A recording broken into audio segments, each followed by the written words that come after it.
주시는 하나님 말씀은 구약 성경 시편 51편입니다.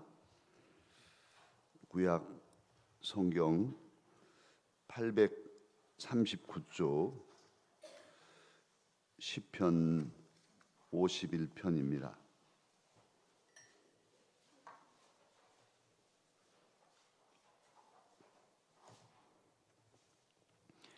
시편 51편 10절로 13절 한 절씩 교독하겠습니다. 10절부터 13절까지 한 절씩 교독합니다. 하나님이여, 내 속에 정한 마음을 창조하시고 내 안에 정직한 영을 새롭게 하소서.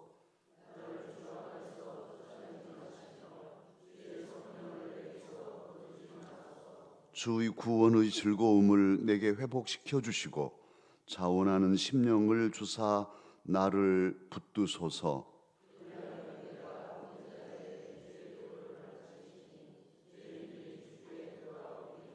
아멘. 자기를 들여다본다는 일이 쉽지 않습니다. 그러기에 자기가 자기를 모르는 사람들이 많습니다. 우리 강서 가족들은 어떠신가요? 내가 잘 알아. 나는 나를 잘 알고 있어. 그러신가요? 우리는 나의 얼굴을 내가 잘 볼 수가 없습니다. 어디에 때가 묻었는지 또는 점이 어디에 붙었는지 잘 모릅니다. 자기가 자기를 볼 수 없습니다. 그래서 거울을 놓고 살핍니다. 아마 아침에도 거울 보고 들어오셨죠. 저도 거울을 봤습니다. 머리가 별로 없지만 없으니까 더 이게 신경이 쓰이고 잘 봐야 됩니다. 그래서 거울을 놓고 내 모습을 점검하고 고치죠. 그런데 거울이 있지만 안 보면 모릅니다. 머리가 그냥 새 집이 지어져 있어도 안 보면 조련이 파마됐는데 이렇게 생각할 수도 있죠. 걱정하지 마세요. 여러분들은 다 괜찮습니다. 그렇게 살펴야 되는데 외모 또 육체적인 살핌은 그렇게 한다 하지만 우리의 속 사람은, 내면은 어떻게 할까요? 내면의 거울, 영적인 거울은 하나님 말씀입니다. 영적인 거울이 없으면 모릅니다. 그러니까 영적인 거울을 봐야 내가 뭘 잘못했네, 아이고 또 이렇게 안 해야 될 텐데 하고 깨닫고 고치지요.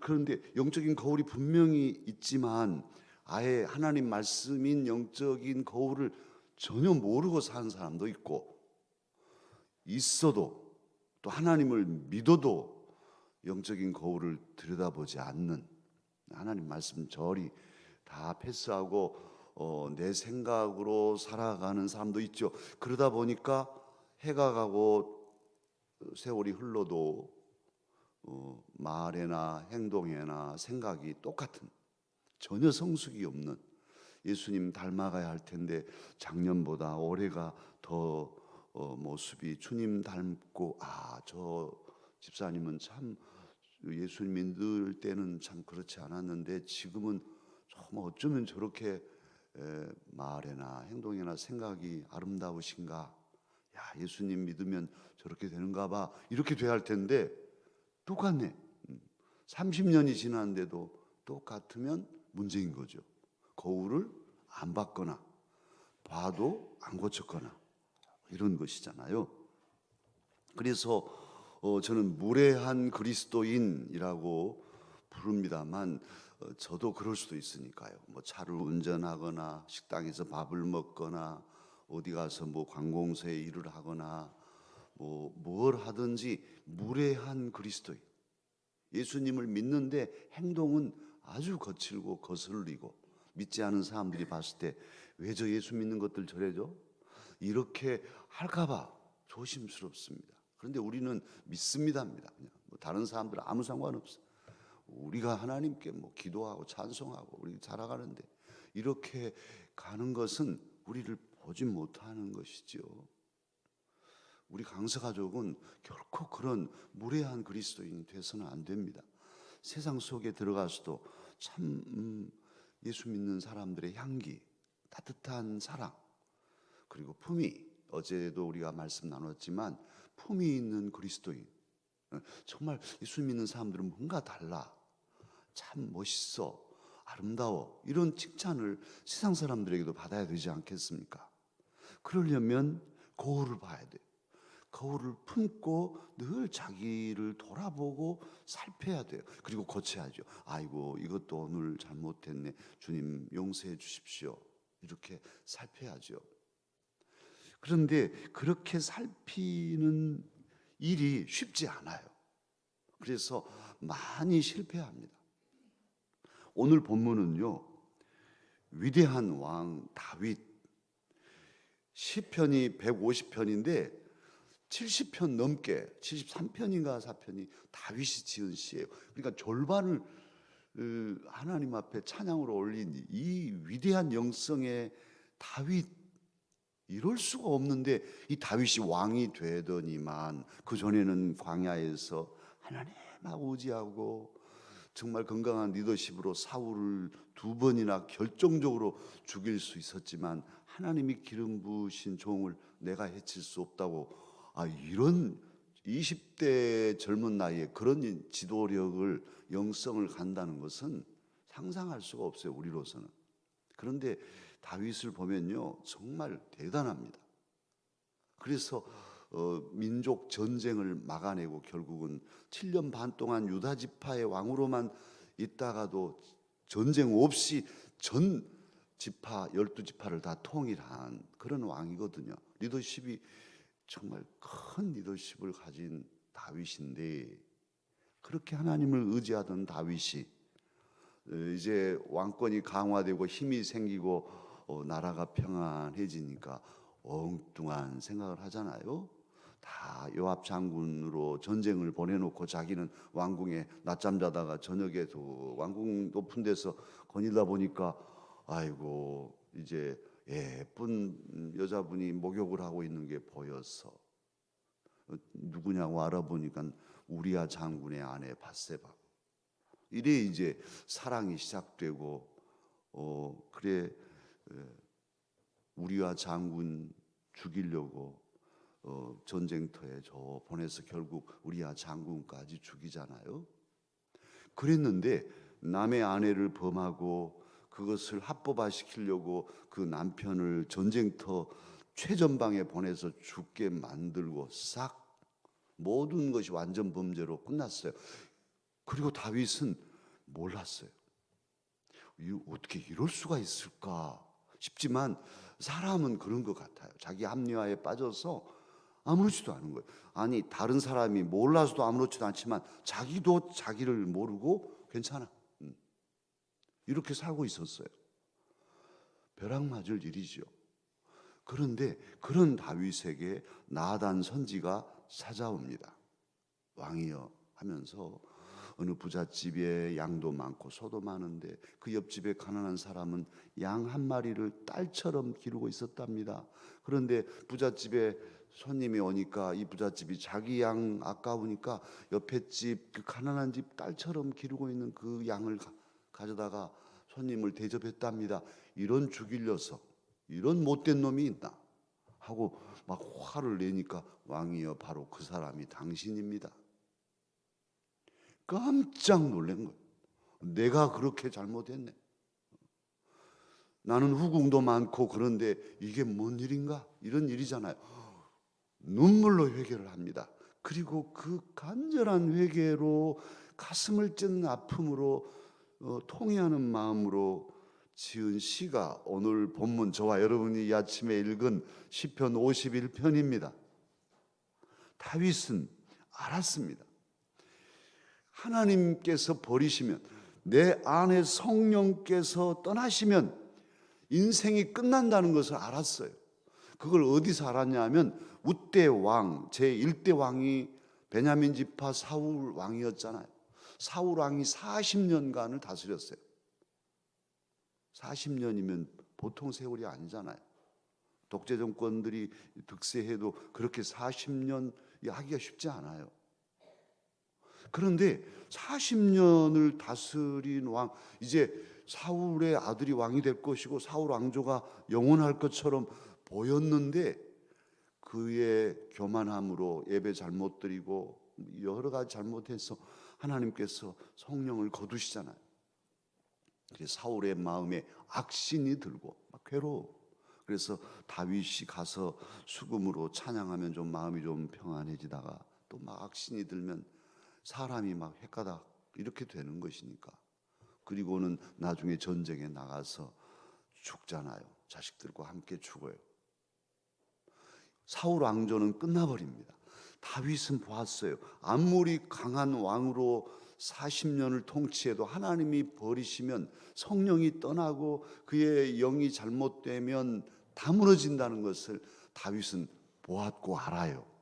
그러기에 나단 선지가 일깨워 줄 때 깜짝 놀래고 회개합니다.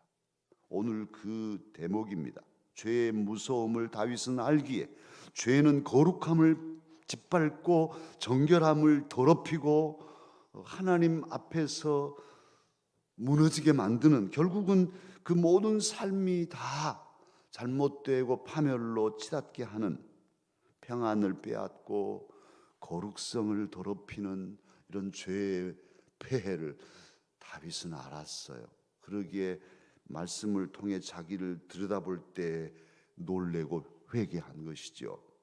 그래서 오늘 그는 고백합니다. 간구합니다. 10절 말씀 다시 한번 우리가 다윗의 마음으로 나의 마음을 실어서 읽으십시다.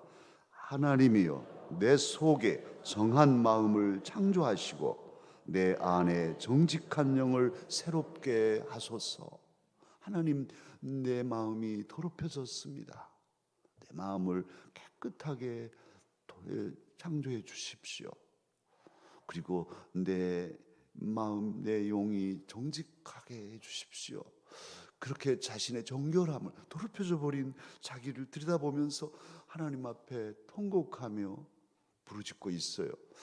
오늘 이 아침 내가 먼저 있어 이게 아니고 티끌 같은 허물이라도 더 깊이 성찰할수록 우리는 더 주님 닮아가는 것이니까 이 다윗의 마음으로 주님 제게 정한 마음을 창조해 주십시오. 정직한 영을 새롭게 해 주십시오. 기도하십시다. 회개하십시다. 그리고 다윗은 11절 말씀합니다. 11절 12절 또 기도하는 마음으로 함께 읽으십시다. 나를 주 앞에서 쫓아내지 마시며 주의 성령을 내게서 거두지 마소서. 주의 구원의 즐거움을 내게 회복시켜 주시고 자원하는 심령을 주사 나를 붙드소서. 그렇게 회복에 대해서 말씀합니다. 주의 성령을 내게서 거두지 마십시오. 제가 좋아하는 찬송 가운데 하나, 주 떠나가시면, 그 다음 구절 여러분 아신지요? 주 떠나가시면 내 생명 헛되네. 이 구절이요, 가슴에 젊은 날 팍 왔어요. 그렇지, 내가 아무리 허우대가 멀쩡하고 또 사업하고 여러 가지 일들하고 공부하고 그래서 뭔가를 갖추고 사람들이 볼 때 부러워하고 태산만하게 뭘 많이 업적을 쌓아놓고 목에 힘주고 이렇게 있는데 주님은 떠나셨네요. 주님께서 떠나셨어요. 그러면 내 생명이 헛된 거예요. 헛된 거예요. 아무 유익이 없는 거예요. 주님 안 계시면 내 성공이, 주님 없는 성공은 성공 같되 실패인 거예요. 믿으십니까? 오늘 다윗은 그걸 알았다니까요. 사울을 보고 알았어요. 그래서 사람이 문제가 아니라 주님 앞에서, 목사인 저 역시도 마찬가지. 우리 여러분이 모르셔도 저 혼자 있는 시간에 엉뚱한 짓거리 하고 그리고는 할렐루야 이럴 수 있죠. 그러나 그게 문제가 아니에요. 하나님이 보시는데 뭐 어떻게? 하나님 앞에 주님께서 너 안 되겠다 너 하는 것 보면 너 맨날 거짓말이나 하고 맨날 너 하는 것 보면 사람 있는 데서는 뭐 충성스러운 종처럼 하고 속으로는 너 혼자 삶에서는 아니다. 주님이 가위표 치시고 난 너 떠난다. 그러시면 끝나는 거예요. 끝나는 거예요. 이 목사인 저만 끝난 게 아니라 여러분도 마찬가지. 여러분의 삶이 어떠냐는 여러분이 다른. 그래서 성찰해야 되고 주님 안 됩니다. 성령님 떠나시면 내 생명이 끝납니다. 주여 성령님 거두지 마십시오. 이 기도가 늘 있어야 성령님 내 안에 계시기를 원합니다. 그래서 나를 온전히 다스려 주옵소서. 그리고 늘 성령님을 의지하고 도와주십시오. 도와주십시오. 그렇게 어려운 일마다 내가 염려하기에 앞서 성령님을 의지하면 마음이 평안해지고 그리고 정말로 성령님 의지하고 하면 풀려지고 그렇습니다. 오늘 다윗은 그러기에 성령님 거두지 마시라고 말하고 구원의 즐거움, 구원의 기쁨을 내게 회복시켜주라. 이미 잃어버린 거죠. 이제 바세바를 범하고 잃어버린 그 모든 것들을 회복시켜 달라고 간절히 간구하고 있습니다. 그러면 이제 13절은 어디까지 가냐 하면 내가 죄인들의 모델이 되겠습니다. 그래서 나처럼 하면 안 된다고 죄인들을 가르쳐서 주님께 돌아오게 하겠습니다 하는 것이 13절이에요. 우리도 다윗의 마음으로 13절을 읽으십시다. 그리하면 내가 범죄자에게 주의 도를 가르치리니 죄인들이 주께 돌아오리이다. 할렐루야. 사랑하는 강서가족 여러분, 잘못은 누구나 할 수 있어요. 저도 여러분도 많은 실수와 잘못을 범하면서 살아왔고 또 앞으로도 그럴 것입니다. 잘못 없이 살 사람이 어디 있겠어요. 또 실수하지요. 또 그냥 자기도 모르는 사이에 임기방편으로 어떨 때는 거짓말도 할 수 있고 안 해야 되는데 아이고 이렇게 할 수가 있어요.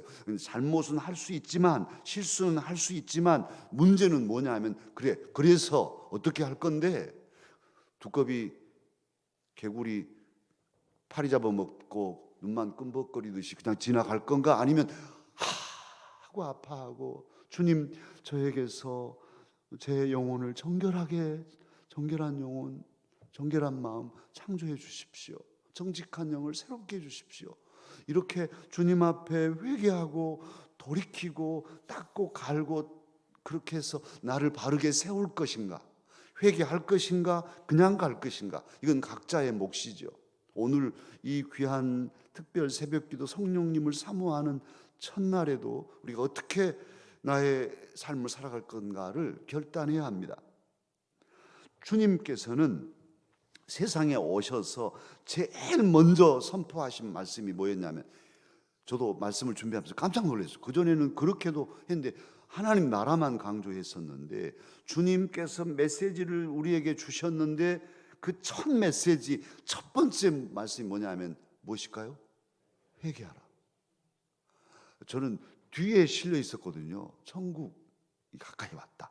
천국에 대한 말씀이라고 여러분에게도 가르쳤는데 그 앞서 회개하라. 회개가 먼저인 거예요. 회개의 열쇠를 열어야 천국이 있는 것이라는 말씀이에요. 회개하라. 천국이 왔다. 이제 여기 와 있어. 문 밖에 똑똑똑 문 두드리고 있어요. 문만 열면 되는데 회개의 문을 열어야 천국이 우리 안에 오는 것이죠. 예수님 말씀하시면서 고라시나 벳세다야 회개하지 않는다고. 내가 너희들에게 행한 일을 저 소돔 고모라에 했더라면 벌써 회개하고 했을 것이다. 말세에 니느웨 성 사람들이 와서 심판할 거다. 니느웨 성은 파멸하도록 선포된 그런 성이었지만 회개하니 살았어. 요나가 가서 말씀을 전하니 회개해서 다 살았던 것 예수님 말씀하시죠. 저와 여러분 회개해야 합니다. 그러면 어떻게 회개할 건가? 어떻게 해야 우리의 삶을 돌이키고 바르게 세울까? 그 회개의 핵심적인 은혜가 성령님에게 있습니다. 성령님은 회개케 하시는 영입니다. 저와 여러분이 사실은 이미 다 회개한 사람들이에요. 그래서 예수님을 구주로 믿는 하나님 사람이 되었습니다. 이렇게 우리가 주님의 사람이 될 때 예수님을 한 번도 뵌 적이 없지만 주님의 십자가의 은혜에 감격하고 주님을 위해서는 내 생명도 드릴 그런 마음이 있는 것은 성령님의 역사예요. 성령님께서 우리의 마음을 감동하시고 그렇게 예수님을 믿게 하여 주셨습니다. 우리 안에 성령님이 계시는데요.